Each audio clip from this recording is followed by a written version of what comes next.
Hi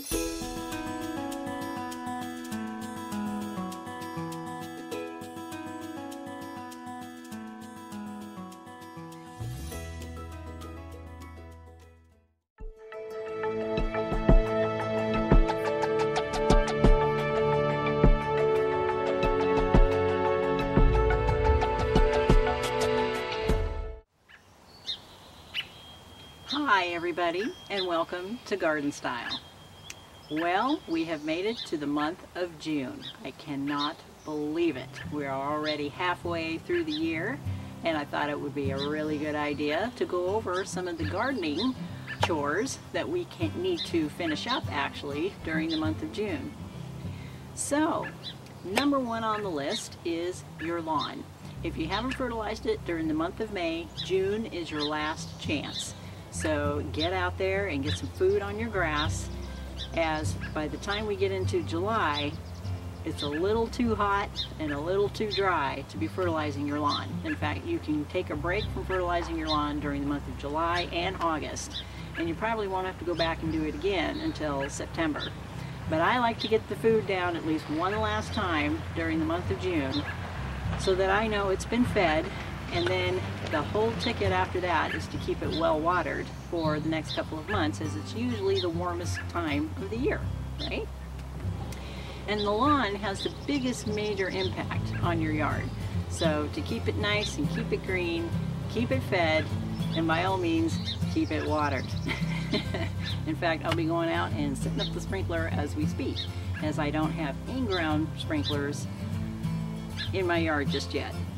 Maybe next year we'll finally get to that project. Okay, so planting. It is perfectly okay to keep on planting your containers. This is probably the last month that you want to plant any type of deciduous shrubs or evergreens. Being it is going to be really hot and dry during, oh, look at this, I have a visitor, during the month of July and August. So as a general rule, where I live at least, I try to wrap up my major planting during the month of June. You can certainly plant containers during July and August, and of course there's veggies that you can still be planting, and seeds as well when you're doing succession planting in your veggie beds. But when it comes to major big huge plants, they definitely stand a much better chance of survival if you can wrap up a lot of that major planting during the month of June. And you can easily take it up again towards September and October. In fact, that's actually a better time, especially for evergreens, to be putting them in the ground as the growth starts to slow down, and as the days get shorter and the temperatures get cooler, they have a better chance of getting their roots in and being established by next spring. So time to wrap up the large plantings during the month of June. Now, other things to look out for during the month of June. This is when bugs and insects start to get rampant in the garden. So it's a real good idea, especially if you're out watering in the garden on a daily basis, to keep an eye out for critters like your aphids and spider mites and caterpillars. It's that time of the year where they really can start to ramp up and cause some serious damage to your plants. So keep an eye on that. And in the future videos, I hope to have one come out regarding insects and insect damage and what it is you can do about it. Now, one thing you can do right now to help stave off some of those little critters and having them chewing on your plants is, if you're fertilizing your plants, you can actually get fertilizers that also have a systemic in them. And what a systemic is, the plant takes it up inside of its system, inside of its stems and its leaves, so that any insects that start chewing on the leaves, it'll actually kill them without killing the plant. So that might be something handy for you guys to look into to help stave off insect damage during June, July, and August. Okay, another big thing on the checklist is watering. If you have already put in a whole lot of new plants, it is crucial that you stay on top of your watering, especially if your temperatures are getting into the 80s and above. Plants stress out tremendously, especially when they're brand new, when they don't have their roots in and they're spreading out into the ground so that they can find the moisture that they need during the summer. So super, super important that you keep an eye on your newest plants. You know, if you can't get around to watering the rest of your plants in the garden, by all means, make sure you get to your newer plants so that they stand a chance of survival during this hot weather that we're about to incur over the next couple of months. You do that, and then you can start backing off in September when our days start to get shorter, and of course when the temperatures start to get cooler. But I know here in the Northwest, I start to hit panic mode by the time we get to the middle of June, summer solstice, July and August. That's when I know I'm going to be out every morning, making sure that my baskets and my containers especially are seeing plenty of water, and of course making regular trips throughout the yard to make sure that my newest plants are always staying moist. Otherwise you can lose them in a heartbeat. I have lost plants within 8 hours of not being able to get out into the yard, and they are fried. And I hate that. I hate it when that happens. So stay on top of your watering. Now, a lot of people advise you to do most of your watering in the morning. That is actually a really smart time to do it.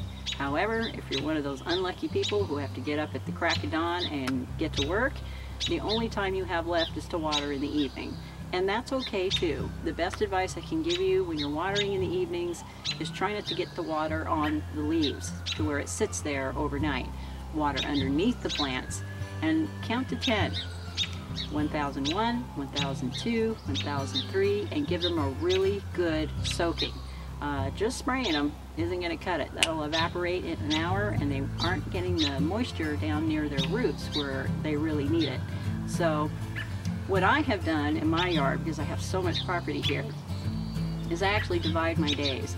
I'll take the front yard one night, and then I'll do the backyard the next night. And I just alternate them back and forth. And this is all due to the fact that I don't have a sprinkler system in place yet, so I water all my plants by hand still. Now, some of you may have sprinkler systems in. That's great. Set your timers for the evening. You never want to water your plants during the day because you're wasting more water than you're actually using. This is due to the fact that when the sun's up at its highest point in the sky, that water is evaporating so fast that the majority of it isn't getting to where it needs to go on your plants. So save your watering for the evenings or very early morning. And if you have a sprinkler system, you can set your timers for like 5 in the morning to run for an hour or so, and they should be fine. So you have to experiment with that a little bit. Just depends on your area and what your weather is doing currently. I've been known to turn off sprinkler systems when I see there's a forecast of rain coming up, or the temperatures dive back into the 60s or the 70s. You can back off your watering. But once you hit 75, 80, and you start getting up in there into those warm temps, real good idea to have a regular watering ritual during the spring and summer, and your plants will glide through and reward you with beautiful blooms, lovely leaves, and you'll save your investment in the yard. So watering, super crucial, important at this time. Okay, as for the rest of the do list, any of your trees and shrubs that had bloomed in the early spring, it is now safe to trim them. You want to do it as close to when they're done blooming as possible so that you're not cutting the old wood off for the following year for your blooms. So I always have a magic rule: prune in June. I have a huge hedge I want to get pruned. I have lots of deciduous shrubs that are now done blooming, so you can go ahead and start trimming those. Like rhododendrons, for instance. I have a few scraggly ones I want to trim. They just got done blooming, so now you're safe to go out there and do those types of chores. Another thing we always seem to have an issue with is weeds.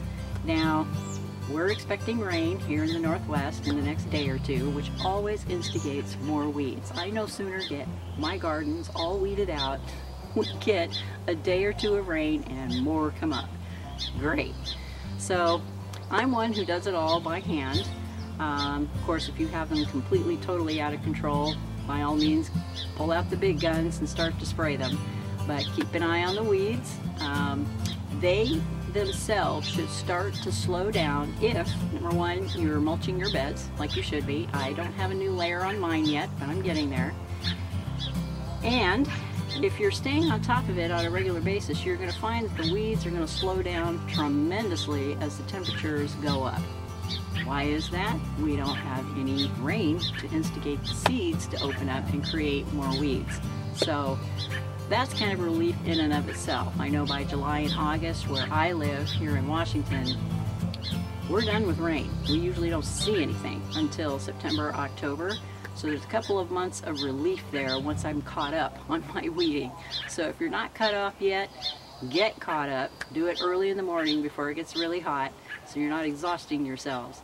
And you will find that if you're not having any more rain in your forecast, you will find it much easier to stay on top of the weeds and keep them under control. For myself, I went and mulched all my beds with 2 or 3 inches of mulch last year, and I usually only do that every other year or every 2 years, depending on how quickly it will compost down. This year, I've been doing so much digging and replacing plants as well as moving them around that I'm probably going to bring in some more bark and just freshen up those areas that I've been doing a lot of digging around in, so that I can see to it that my plants, number one, aren't losing a lot of moisture during the summer. Mulch is fantastic for that. It helps cut down on your watering. It also cuts down on the weeds that are showing up in your yard. And then in the winter time, it helps to protect your plants from frost and any kind of frost heave that they may experience during the winter. So mulch serves a whole lot of different purposes. And as I have my mulch brought in here to the yard, that is my motivation to get out and edge all my gardens so they're nice and crispy and pretty, lay down a new blanket of mulch, and they just look fantastic the rest of the year. And I find that my labor, as far as weeding and watering, gets cut in half once I've got things mulched the way that they should be. So I'm a true believer in that. It's the best thing you can do for your gardens, and they look amazing. They look fantastic once you've got all new mulch down in your beds. Alright you guys, that's just kind of a real quick June list of things for you to do during the month of June. Time to wrap up the planting. We're getting to that time of the year. And I will see you next week with a whole nother list of things that I have up my sleeve as to what we can do for the month of June. Alright you guys, thanks for tuning in, and of course if you have any questions or comments, you can get a hold of me at gardenstylenw.com, or you can leave me an email at gardenstylenwest@gmail.com. Thank you for tuning in. I appreciate all of you new subscribers. You're amazing, you're fantastic. I'm inspired to keep going, and hopefully you are too. Alright, talk to you soon, and bye for now.